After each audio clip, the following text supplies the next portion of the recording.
Dane रियासत हैदराबाद की एक खातून ने अपने शौहर से इख्तिलाफात के बायस अपने घर के साथ साथ रियासत भी छोड़ दी।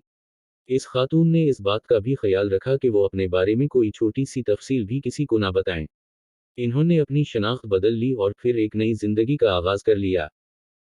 5 साल बाद पुलिस के तेलंगाना वेमेन्स सेफ्टी विंग को बरसों से मुअम्मा बनी इस खातून का ठिकाना बिलाखिर मालूम हुआ। ये खातून कौन थी और उनकी कहानी आखिर क्या थी? हैदराबाद से ताल्लुक़ रखने वाली फातिमा, फर्जी नाम, 29 जून 2018 को लापता हुई थीं। वो शहर के एक नामूर होटल मालिक की बेटी थीं। एक दिन वो इस घर से निकलीं जहां वो हुमायूं नगर में अपने शौहर के साथ रह रही थीं और फिर कभी वापस नहीं आईं। वो अपना फ़ोन भी घर छोड़ गई थीं। फातिमा के वालिदैन ने पुलिस को उनकी गुमशुदगी की शिकायत दर्ज करवाई थी। उनके शौहर के खिलाफ जहीज़ के बायस हरासा करने का मुकदमा दर्ज किया गया। आगाज़ में पुलिस की तफ्तीश भी उसी सिमत में चलती रही। ये इस खातून की गुमशुदगी का कोई पहला वाक़या नहीं था। इससे कबल वो सना 2014 और 2015 में 2 बार लापता हो चुकी थीं और इस ज़मीन में एक मुकदमा भी दर्ज किया गया था। दोनों मर्तबा वो घर वापस लौट आई थीं, ताहम तीसरी मर्तबा ऐसा नहीं हुआ। विमेन सेफ्टी विंग के सब इंस्पेक्टर हरीश ने बीबीसी को इसकी तफसीलात बताई हैं। ड्रामा क्वीन पॉडकास्ट में सुनिए वो बातें जिन्हें किसी के साथ बांटने नहीं दिया जाता। केस की तफ्तीश के लिए पुलिस ने क्लोज्ड सर्किट टेलीविजन फुटेज का सहारा लिया।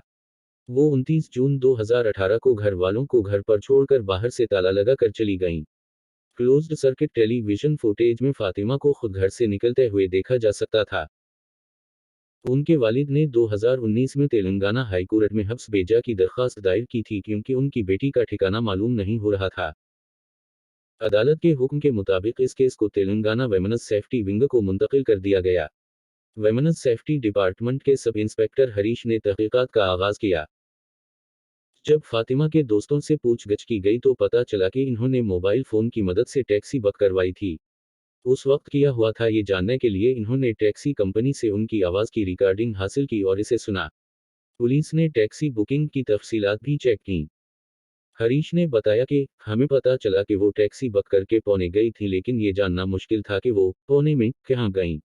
उनके पास वो फोन भी नहीं था जिससे इन्होंने टैक्सी बुक करवाई थी। ख्याल किया जा रहा था कि इस रिकॉर्डिंग से इन्हें तफ्तीश में एक छोटा सा सुराग मिला, लेकिन बाद में वो भी ज्यादा मयस्सर नहीं रहा। उस वक्त कोविड के फैलाव की वजह से तफ्तीश रोक दी गई थी।